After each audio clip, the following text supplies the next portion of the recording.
we're doing.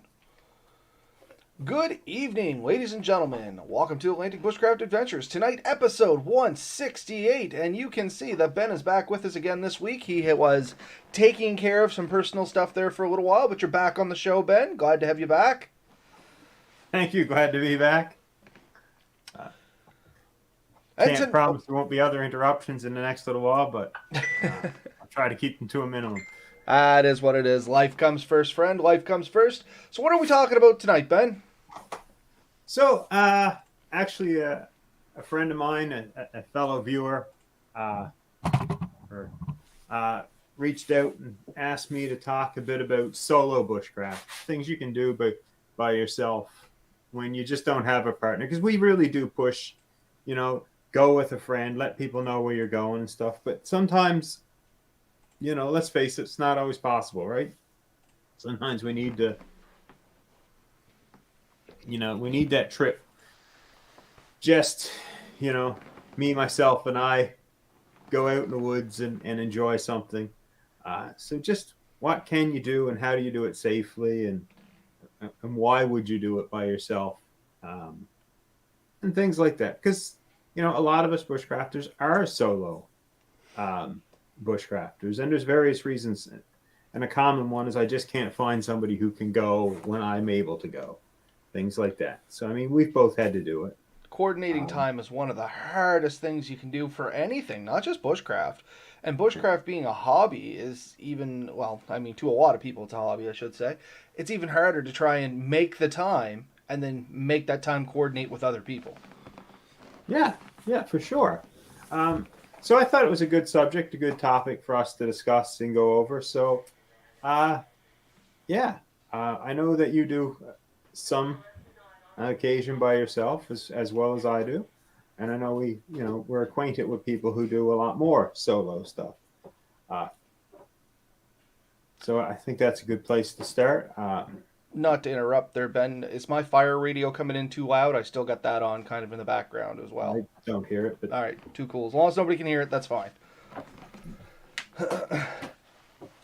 Anyway, I think it's a great topic, and you're right. Going out by yourself, generally, it's a little easier to coordinate the time, and it's great to just do a quick overnighter when you surprisingly have some time, or if, like you said, you just can't meet up with anybody else, you can't make the plans work, you're going to be out there on your own anyway, which it does open some doors to you. It closes others, but it does open some doors to you because now you're dealing at your own skill level, if that makes any kind of sense.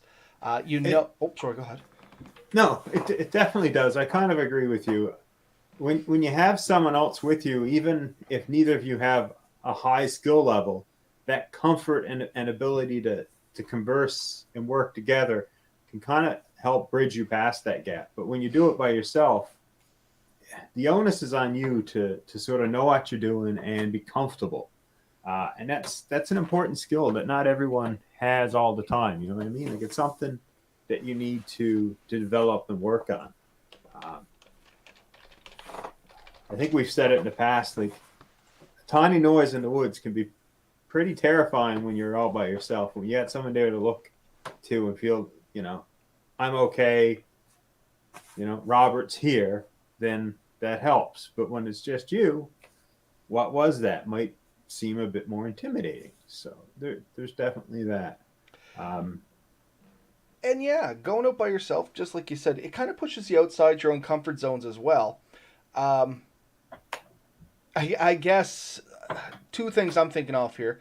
One, you're only relying on your own skills, meaning you can go as far as you want to.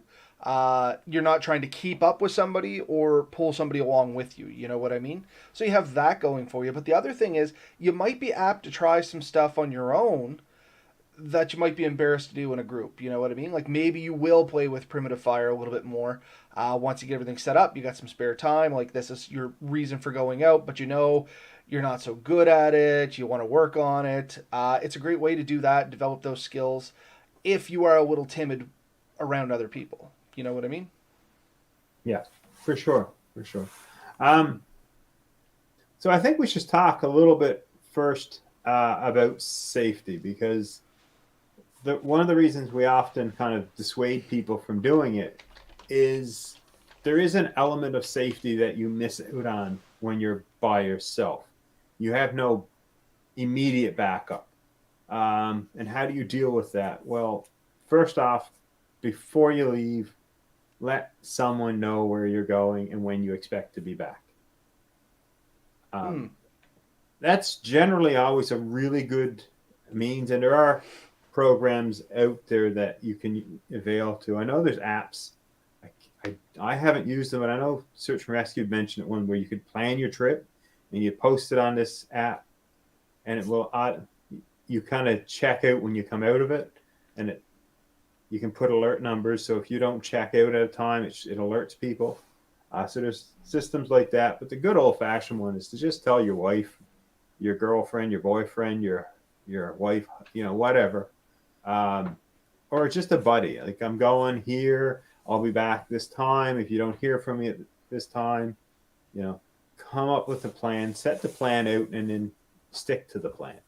Um, And it's funny enough, this safety thing, like, it's really not that strange. When I used to work with natural resources, if we were going into the woods and we had nobody with us, we always radioed in. Going into the woods, this location should be out, estimate, usually add a few minutes, whatever. Should be out at this time. They'll usually give you like a half hour to hour window in there, and if you don't come out, they're going looking for you. yeah, yeah, because it's the way it works. Like that's what you need to do. So if you're going to do solo, and not that we recommend or don't recommend it, just take that time to let someone know you're going. The next thing is take your safety gear. And by that I mean a first aid kit. Um, Take that extra precaution when you're in there too, so you may not need it. So something you might risk by yourself or with a friend, you may want to think twice about it. Crossing rivers, make sure you really think it through before you do it. Anything that might be risky, size it up, because there's not someone there to catch you if you fall. There's not someone there to bandage you up. You have to do this yourself now, or you could be waiting 4 or 5 hours before someone shows up, potentially, or more, depending on where you're going and when they're expecting you back. So, And the big thing is, you don't have a buddy to go for help if it's bad. You're yeah, waiting until somebody comes looking for you. And Steve McDonald had a comment over here. Went canoeing alone for a few. Went going canoeing alone for a few days. Really had to think about possible scenarios. Make sure I had the right items for the just in case scenario.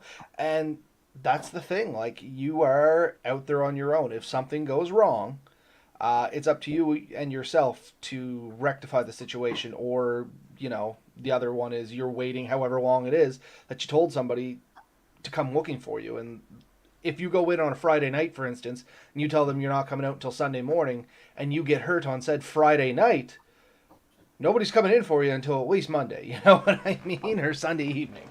yeah, for sure, right? Um, a lot of people are like, "Well, I have my cell phone. I'll just call for help," and that's great. Cell phones don't work everywhere. Cell phones die. Um, Cell phones can get broken. I mean, they're pretty durable, but they're not indestructible. So you go in the woods, you spend 5 6 hours walking back somewhere, you fall down, you smash your phone. Next thing you know, it's not working. Uh, Now your communication system is gone, and you have no way out. Now there are slightly more robust. I think Garmin makes one. Uh, Spot, is it? Spot. And I was going Yeah. to mention Spot, but seeing you brought it up, that's a perfect thing for going on your own too. You said there were some programs and stuff. Hmm. There is a GPS device, as Ben said, called Spot, and it just relays your waypoints away. And I think it has a man down or an SOS button. So if something goes wrong, you hit that, and it broadcasts out an SOS to get people to come looking for you. There's an upgraded version of it that can let you text. Um, and I think the regular one actually has like preset text, which might be in camp safe and sound, send help, need cookies. I don't know. Like, there's set ones in there. I Uh, wish it said need cookies. Funny enough, a buddy of mine actually had one of these. He was a helicopter pilot, and he used to carry it on the helicopter just to yeah, try one of these suckers out. So I should get in touch with him sometime and actually get his experience with one. yeah. Um, I know Old Bastard Outdoors, I believe he has one. A few people I've been with have had one. I'm not sure if yeah, there's a few people I've camped with. There, probably someone online has had one. It's a great system if you're going to solo. Uh, Definitely worth considering. The downside is there is a monthly subscription, uh, and of course that isn't free. So if you're not using it a lot, it kind of feels like, but it's definitely a peace of mind, and especially considering some people's spouses are a little leery to let you go, it might mean the difference between going for a trip and not. I don't know what it says, but I'm pretty sure if I mentioned I was going to go camping, normally my wife was like, "Bye, see you when you get Yeah. back." Don't let the door hit you on the way out. I'm gonna enjoy the weekend without you. Couple people in the comments here. Fish85 joined us for the first time in a while. Shout out to him, and Chris Lovelace joined us as well as Steve and RM Shoots. Welcome, gang. Thanks for joining us. I'll try and get to your comments there. Garmin and Reach is the way to go. And Steve Zoeo, hope I said that right. Zoleo. Is a good one as well. That's what Steve has. Allows texting without signal through satellite. Yeah, So that's pretty cool. I mean, there's great options out there, and it gives you a level of comfort. So just the ability to let someone know where you're to and what your condition is really can help the situation, especially if you are injured and you need someone to come get you. Things can go from great to really bad really quickly if you're not careful. And, you know, it doesn't take a lot to injure yourself. Anyone who's watched shows like Alone, you know, what would be considered seasoned professionals make mistakes. You get tired, things happen, you know, having that avenue, a way of calling out and getting help really does help. No, it's real easy to make mistakes. And just a slight story on the safety aspect, seeing we're on it before we move on. It's as easy as this, and I probably told this story in the past. We used to fly out to do PGIs, which is pellet group inventories. Was out doing a thing. I was walking through some dense forest, you know, like really dense in front of you, but you have to do a straight line. So, anyways, head down, pushing through it, came to a little drop off. Didn't notice, dropped down, fell. I actually cut my wrist. If anybody actually knows me, I have a scar that runs about right there. You might be able to see it there, maybe not. Doesn't matter. Anyway, there's a scar on my wrist. Didn't hit anything important, but the reality is it could have been that easy to hit something important. You know what I mean? And I was way out in the middle of nowhere. My only lifeline to come back and get me was helicopter, and my radio wasn't working that good. So, you know, real bad situation, or could have been a real bad situation real easy if it had just been a, you know, centimeter in one direction or the other. But it just happens that quick. You know what I mean? I should have been looking a little further ahead. I should have been paying more attention. This goes with the safety too, especially if you get into thick woods and stuff like that. Really be sure what's under your feet or what's not under your feet in my case. Yeah, I guess that's my little story and 2 cents on safety on that. So Irma shoots, you really have to get lost a few times to gain the skills to prevent it. A good friend of mine has taught me so much about finding your way around in the bush. And you know what? There is a little truth to that. Getting lost, one, how should I say this? After it happens a couple times, and maybe not lost, but just not exactly knowing where you're at. After 2 or 3 times, and most people that have been into bushcraft, they've gone out, and they may say, no, I've never been lost, but there's definitely been that moment when you're like, where exactly am I? You know what I mean? After that happens 2 or 3 times, the initial panic goes away, and it's a lot easier to have collected thoughts. Is that true, Ben? Would you say that? I found it to be the first couple of times I ever got lost. I was young, and I can remember clearly, like it was a very much what the hell am I going to do? Mom and Dad are going to be so mad. Since then, I've done a lot of time in the woods, and my father picked at me a lot for getting lost. Like he definitely made me feel bad about it, to the point where I always paid a lot more attention where I was going because I didn't want to go through that again. And that's the other thing that comes from it is you develop kind of a second skill of knowing or paying attention so you can backtrack easier. I found that's what really developed in me. from wandering around the woods. I really could pay attention to how I was getting somewhere and how I could transverse that back. You know what I mean? You start picking out real good waypoints, waymarks, things that they just make sense to you. They may not make sense to anyone else. Like me, it's like, oh yeah, I'm looking at the tree that has 4 forks in it. That's odd for that kind of tree. You know, weird things that relate to me, but it's a landmark for you to be able to work your way back. Yeah. No, and it's interesting. It's even to a point now where a lot of times it's very subconscious for me, which has allowed me to disconnect mentally while I'm doing like a hike or something long distance, where I can sort of be thinking about something totally different, just going through things in my mind, and my body just goes through the trail that I've never been on before. And then coming back, I'm able to remember it and follow it because I split sort of my thought process there a bit. And that works out quite well. And yeah, a couple of comments from the side here. Chris Loveless, what's the general consensus on solo camping right now? If I take my dog with me, is that still solo camping? She protects me from bears and wolves. I always say I'm going solo camping, but she's with me. I think if you take a pet, that's still solo camping. Because, I mean, Yeah. truthfully, you're Yeah. taking care of the dog in a lot of other ways as well. The dog is giving you protection, comfort, and companionship, but you still have to account for their well-being, their safety. It might actually be trickier than solo camping, in all honesty. Yeah. I think so. I consider solo camping anything that involves a single person. A dog is just another thing you're taking with you. They're great companionship. They're great for comfort, and they're very enjoyable. I mean, I love taking my dog. My dog is like within feet of me right now. She just hangs out, and it's just a pleasure to know she's there. But you know, uh, they will tell you how to get home. I can tell you that right now. If you're lost in the woods with a dog, every dog I've ever known, you look at it and say, "Let's go home," and they perk their head up and they just beeline it somewhere. Now, they've always brought me home. Sorry, phone rang. So, what can I say? It works. It's a function. So that's a navigational device they don't tell you about in school, right? Well, they do. They definitely have a better sense of direction than we do, for the general anyway. Final Fantasy music again. Yes, RMS, that's me. Not many people pick up on that. 2 people already. I've had this ringtone for 4 years, and in the last year, 4 people now have picked up on what it actually is, and 2 of them are in the chat here now. So that's kind of funny. Just give me 1 sec to send a text here.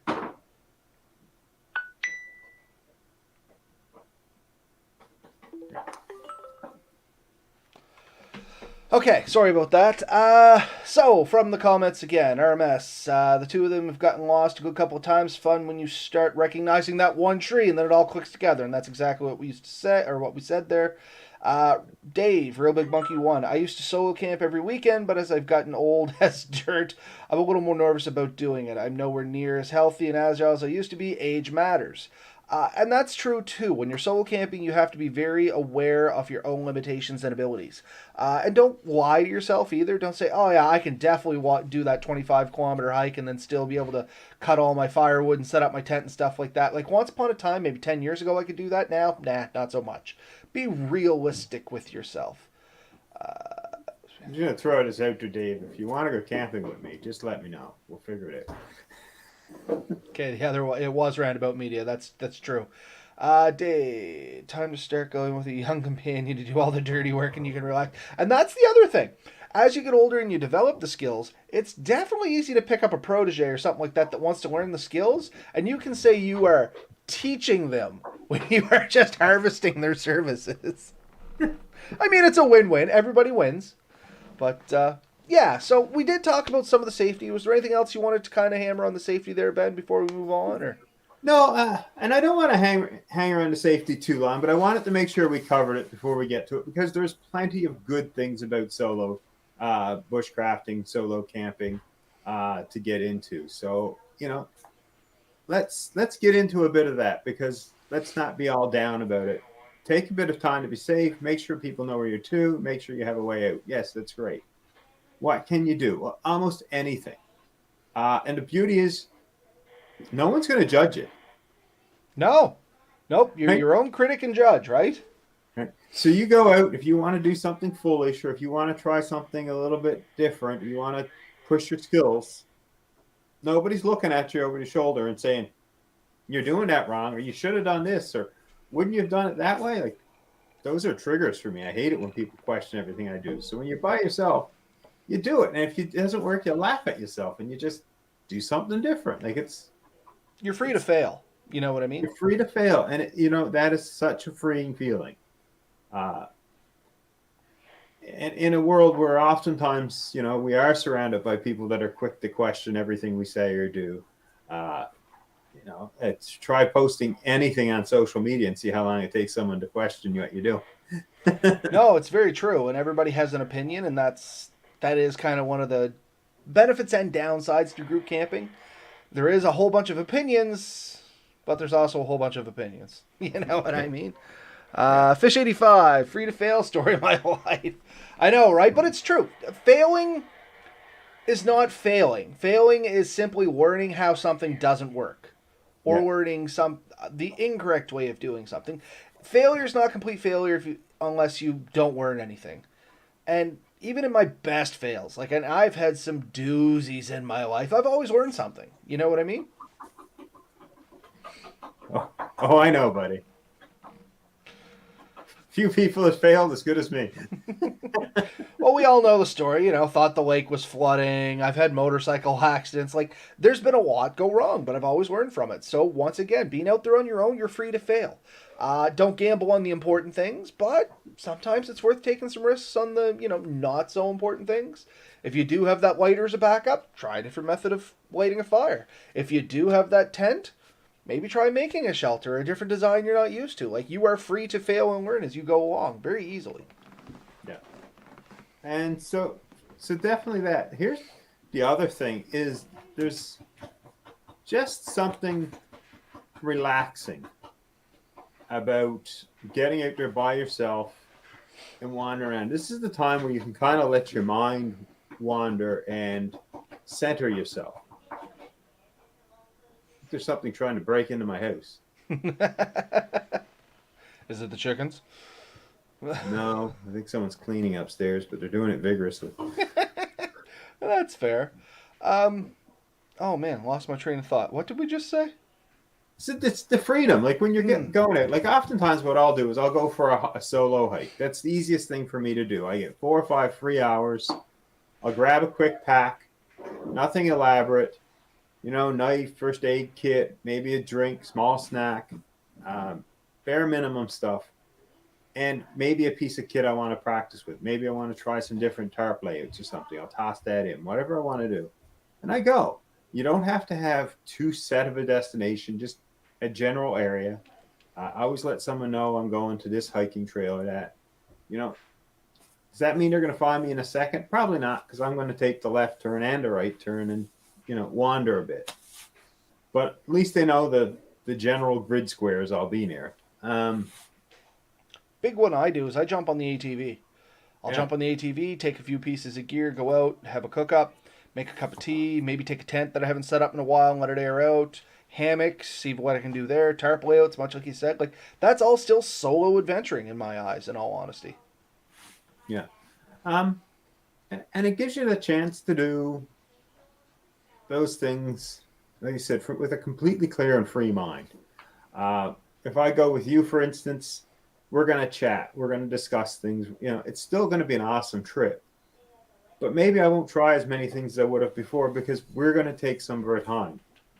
That conversation, that relationship. And the beauty and the flaw in that is sometimes we need that alone time. Sometimes we need that time to center ourselves and think about things where when there's someone else around, you've put some of that energy towards them and vice versa.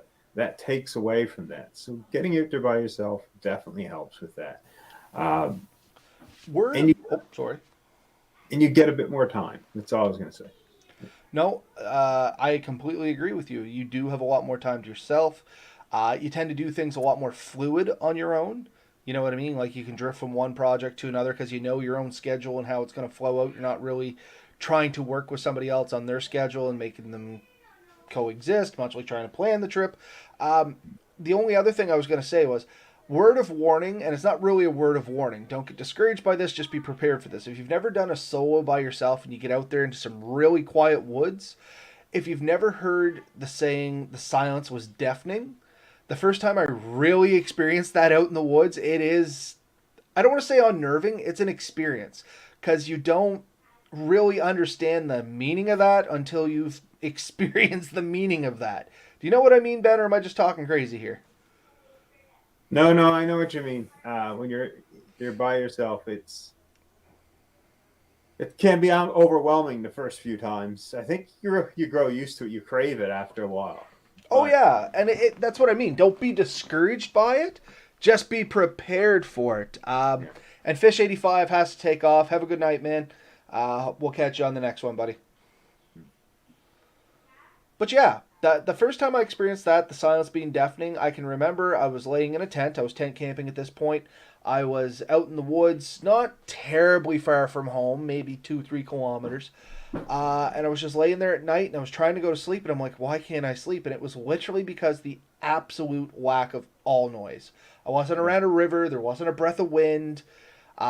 It was in the fall, so there was no leaves to rustle. It was just dead still, dead quiet, and any noise you did hear, you couldn't figure out where it was coming from. Like you got a direction, but was it 5 feet or 500 feet? You know what I mean? Was it a squirrel or was it a Sasquatch? It's so almost unnerving, but then like Ben said, after a while you crave that.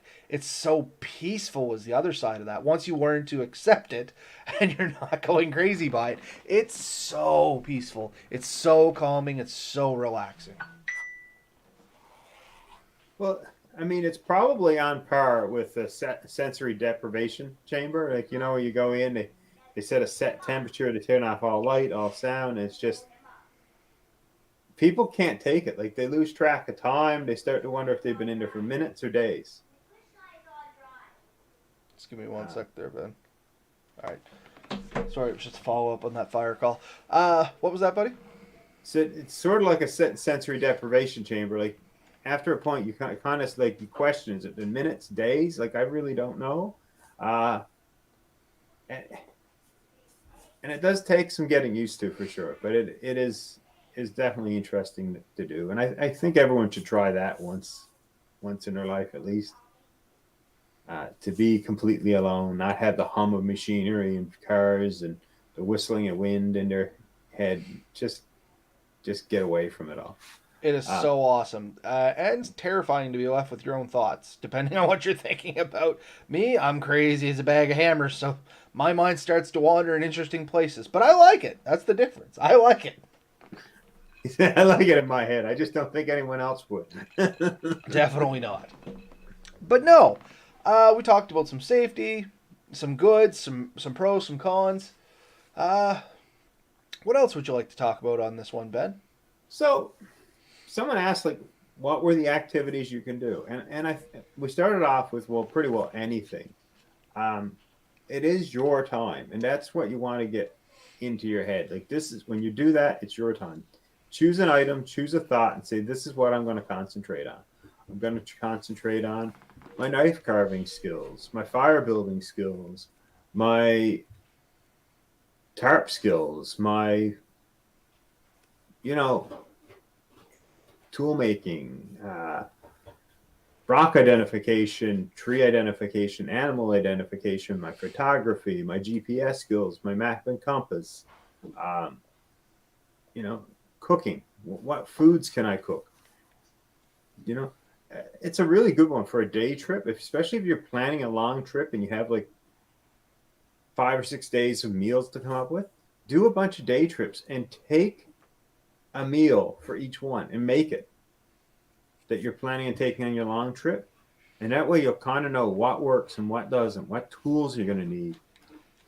How much energy is it going to take to cook this? Is it feasible? Is it going to take too many dishes, for instance, or are you going to be able to control the flame to make what you want? You'd be surprised what you can make. There's really no limit, but it does take some thought and some skill. And I mean, I seen a guy make an awesome oven out of a few rocks one time. He I built the seen a fire guy up. bring an awesome oven once too. I know that guy. But no, Yeah. like you said, Ben, I don't think there's anything you can't do on your own. You just have to get a little more creative on it. Talking about food, one of the big things I like to do when I'm camping on my own, I do soul food. You know what I mean? I bring some great comfort foods, things that I probably wouldn't bring in a group, for no other reason than I like to sit there, enjoy the meal, and just watch the surroundings. I'm a big watcher. My let me reiterate, growing up where we lived in the country, one of the pastimes or favorite activities of the people I grew up with was you just literally drank a cup of tea while staring out a window. And if everybody must remember their I guess from our generation plus, must remember their fathers and grandfathers, always, and I can remember both of them, literally leaning on the counter above the sink, sipping a cup of tea, just staring out the window, staring at nature, just watching what was going on around them. You know what I mean? And I still love to do that when I'm out in the woods by myself. I will do whatever my activities are. I'll practice my skills, do this, do that, get ready for the night, and then just make a nice big soul food kind of supper with a big hot cup of tea and just slowly eat my meal, sip my tea, and just watch nature happen around me. I love that. Yeah. It's funny you say that because this evening my kids come home. I'm working from home right now, so my kids came home and I went upstairs to check on them and stuff. Got a drink and I'm looking out the kitchen window in the backyard, and there's 4 birds out there that I don't own, wandering around the backyard. And I noticed there's like a male and a female, and the male's going around. He's picking at all the leaves and mostly the grass, and he'll pick something up, and all of a sudden the female will run over and she'd take it from him. And a couple of times the male got fairly far away, he'd pick something up and he'd run over and he'd meet her and he'd feed it to her. Like he was feeding the female. She stood there and did very little while he ran around picking up all the food, which I thought was really interesting. You can read into that whatever you want. But I mean, that's the stuff you don't see unless you're actually watching. You know what I mean? Like people would just see that, they'd shrug it off and move on about their day. There's something about taking the second to really appreciate what's going on around you that just becomes very relaxing in my mind. Oh yeah. And there's so much on the go. Like we forget how vast the world is, and we get stuck sometimes in the macros, is it? That we forget the micros, the small things. Where's the other one? Yeah. Nope, you're right. So years ago, I did a tracking course, and one of the things they did is they took a pie plate and they cut a 1-inch square in the pie plate, and you toss it across the field. Wherever it lands, you go and you study that 1 square inch, and you think, well, that's going to take a long time. Like it's a single square inch. That single square inch has so much going on in it. It's absolutely terrifying.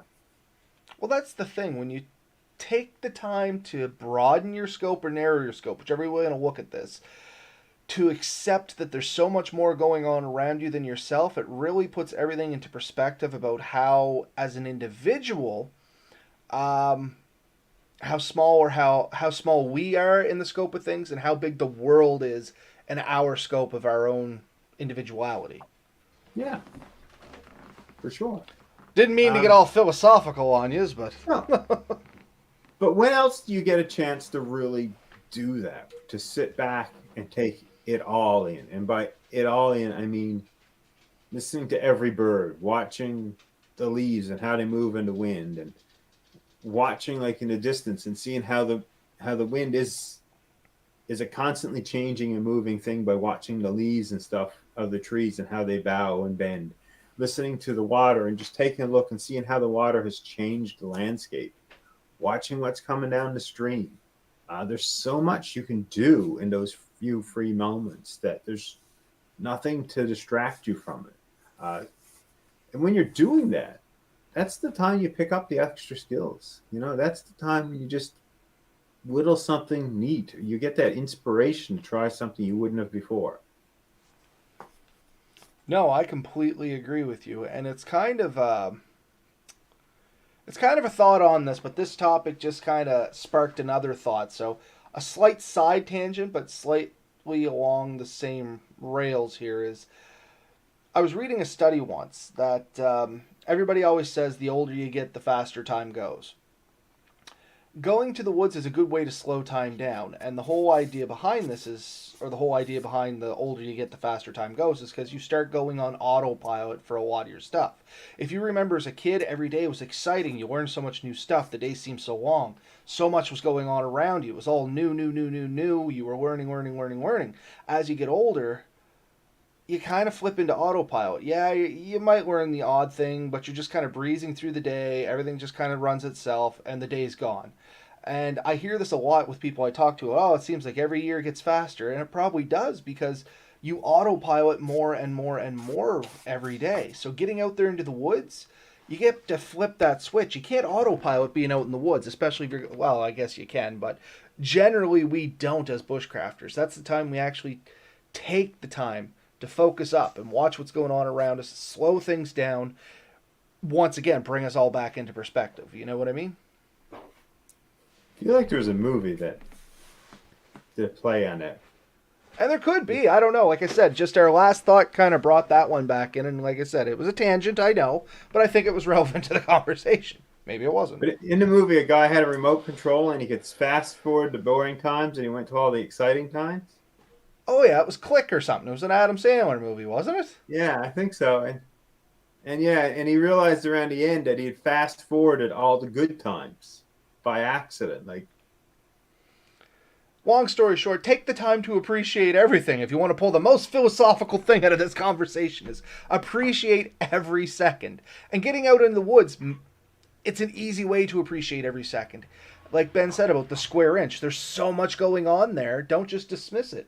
It's so great. Because it's your birthday and you feel really old today, you're dealing with all this trouble. Now, Mel's in here. Come on over and say it a little louder. Go ahead. I'm just wondering if it's because today's your birthday and you feel really old and you're just contemplating your end of days at this point. Now, see, this is what I've been getting all day. All day from all sides, bud. What are you, 25 now? Oh, yeah. North side of 40, bud. But anyway, it's true. I mean, don't get me wrong. I'm not old. But the older I get, the more I realize this. Thanks, RM. But yeah, and it's just, there's my words of wisdom passing on to the younger crowd, the 20-year-olds, because I wish I had had this thought at that age to really have appreciated it. Hey, you want to feel real good. Poll the audience. Who's older, me or you? Oh, don't do this to me, Ben.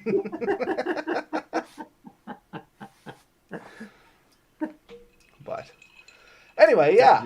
Okay, let's go for it. Who listening here, because we do have 5 or 6, who do you think's older, Ben or me? The answer may surprise you. But while they think about that and giggle a little bit, we can move on a little bit. That a boy, Chris. I knew you'd come in for. She's like, oh, I thought you were both 21. See, this is why I like Chris. But yeah, it's definitely time to get out there. Do whatever you want. In all honesty, do what you want. Just think of a good way to do it and enjoy it. There's literally nothing you can't do on your own. It just may take you a little longer. You may have to come up with creative ways of doing it. But there's not much you can't do individually. The thing is, when you do stuff by yourself, it gives you a self-confidence that you wouldn't get when you did it with someone else. It helps, and some people need that extra person just to give them the confidence to try, knowing that there's a backup. But when you do it yourself, you're going to gain a self-confidence that's going to help carry you through things later in life, right? It's something I've always appreciated. Is I was often expected to do a lot of stuff myself. I was expected to just figure it out. When you're a kid, sometimes that's kind of frustrating. What do you mean I have to figure it out? Well, like, here's your task, figure it out. But later in life, you really appreciate it because you meet people who never had to figure anything out in their lives, and it shows, right? Like it Oh, does. so much, man. We've had rants about this around the campfire. Backcountry tripper. How's it going? And you know what? Everybody got it, Ben. They all say you're older, bud, by a lot. Like they're saying you're Wow, at least 2, 3 times my age. it's awesome. No, they're not, but I had to make myself feel better. But they all did basically pick out that you were older. In person, it's a It's a little gray harder beard, to pick. right? Yeah, I think so. I trimmed mine up, right? So I got rid of a lot of the gray. My, They don't know you use Grayson Gray, and I've yet never dyed my hair, right? I'll be hungry and say crap. Nope. Actually, there's a little bit of a gap between Ben and I, but not as much as people would think. I don't think. Oh, NRM's gonna be contrary and say that I'm older. Well, no, it is Ben, but Ben is blissfully 37 again. this was 37 again. Busted. But no. So we talked about what you can do. We talked about safety, some pros, cons. We're at about 40 minutes. So what should we do to close out on this, Ben? What's going to be our last 10, 15-minute rant here? I'm just gonna say you're more mature than me, buddy. Not at all. And I think that's, you know what? Let's think about this.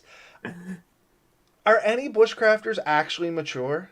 Like you, even the scruffy old cranky guys, you know, the classic of woodsmen from the pictures. If you get those guys alone and get them laughing, they're going to do the most childish things you can think of. And I think that's the beauty of it. Especially when you're out in the woods by yourself. I talk to myself straight up. I even admit it. I talk to myself. I answer myself. I'll talk to animals, like whatever. I had a great conversation with a groundhog that I have eating my garage. I'll go outside and I'll talk to him at the fence. And it's just what we do, right? So does that make you more mature or less mature? Because I know we all do it. Hey, yeah, I think we all do. I tell myself stories. I do talk occasionally to animals. I'll say hi to them, stuff like that. How you doing? Uh, it's a little odd when they answer you, but it's okay. I want my feed, Ben. But you know what? Talking to yourself, they do say that shows a lie. It's a problem solving skill, and it's the way I use it a lot. I'll talk myself through solutions to things when I'm building traps or something. If like the first time I did a figure 4 deadfall, I only seen pictures of it, much like yourself, and I talked my way through it. You know what I mean? Oh, that didn't work. That almost broke my finger. You know, and you move on.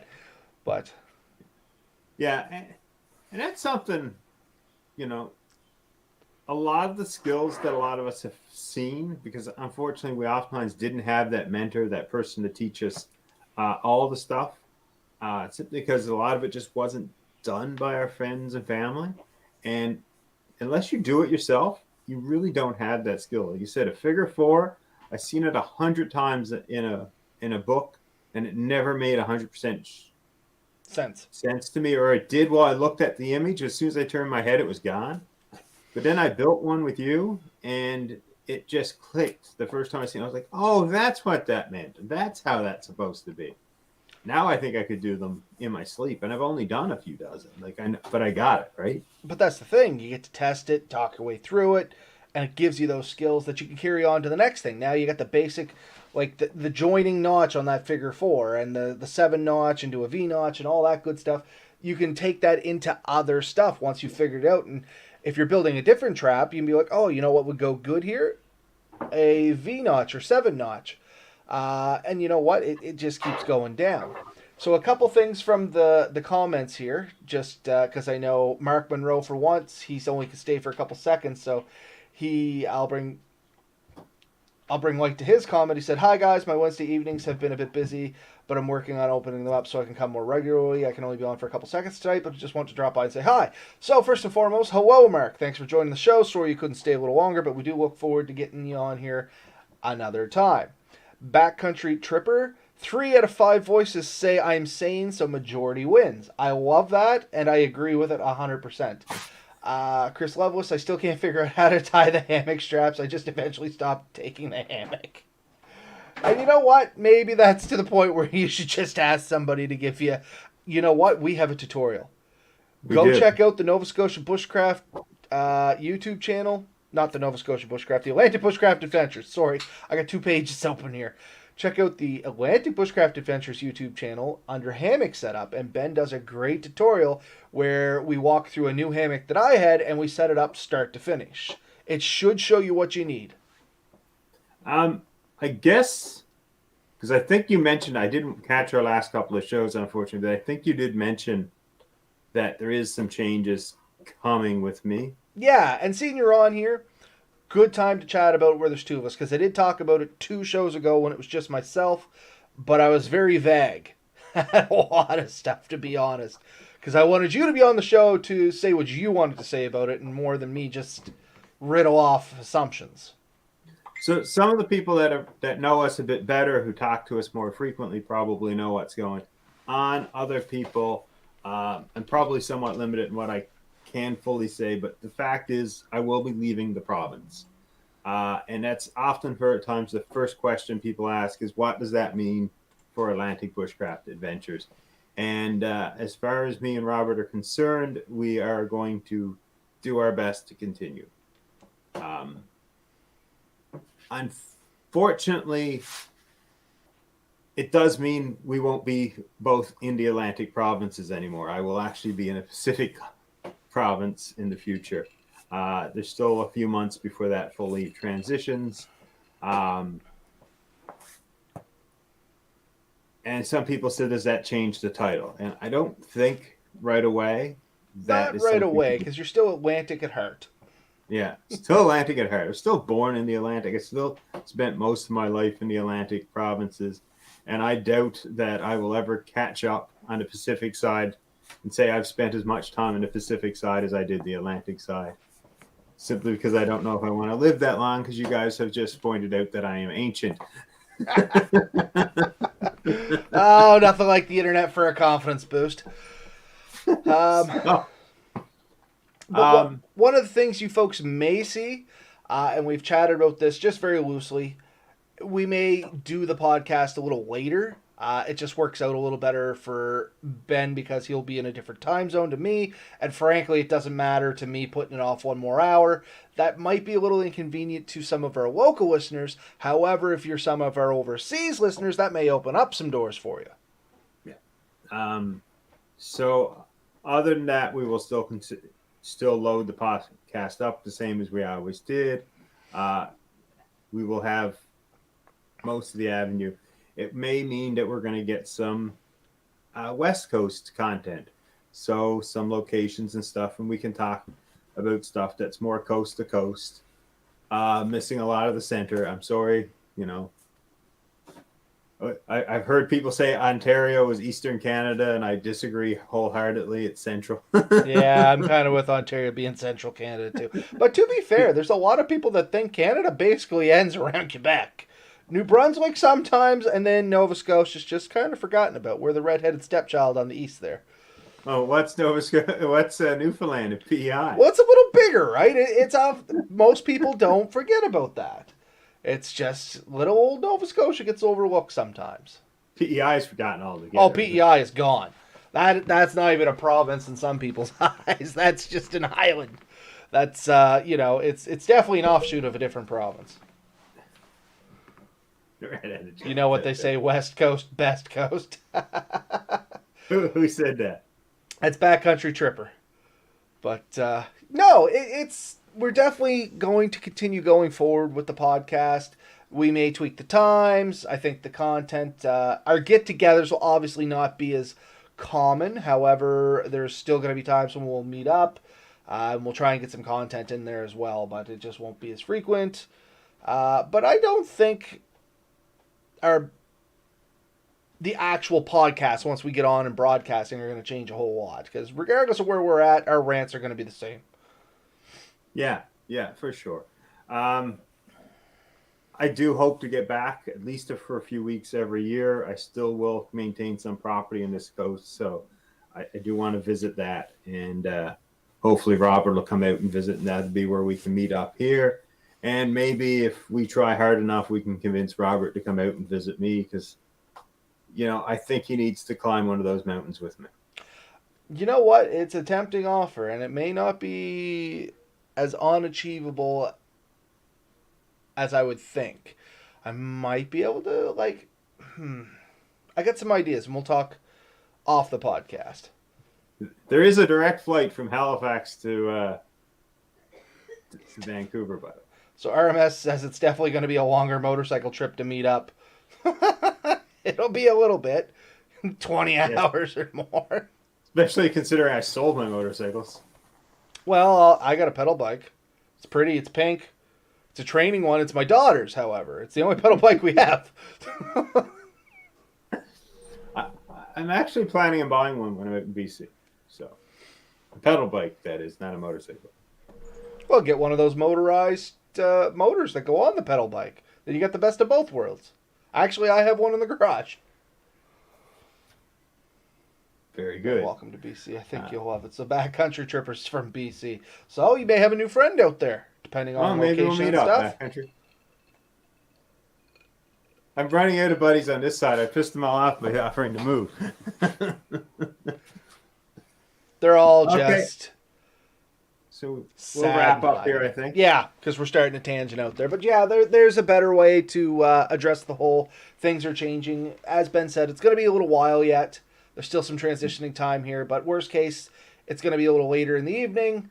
A few less get-togethers on our end, but that is what it is. But our content will still remain the same. We'll still have a little chat through the day, talk about what we're going to talk about, and just do our podcast and lay it out like we normally do. Yeah. So in the meantime, get out there, have fun, try some solo adventures, try some small day hikes, maybe do an overnighter, but be safe, let people know where you're going, and let us know how it goes. Yep. As Ben said, definitely keep safety in mind, but have some fun, push your boundaries, do something you're not comfortable with as long as it's safe. Maybe, try a new skill, develop a new skill, bring up an old skill you haven't tried before, or haven't tried in a long time, more specifically, and let us know. We love to hear stories, and at some point we're going to have a story episode coming up here, and we'll talk about that right after this, Ben. Yeah. Night all. Night, everybody.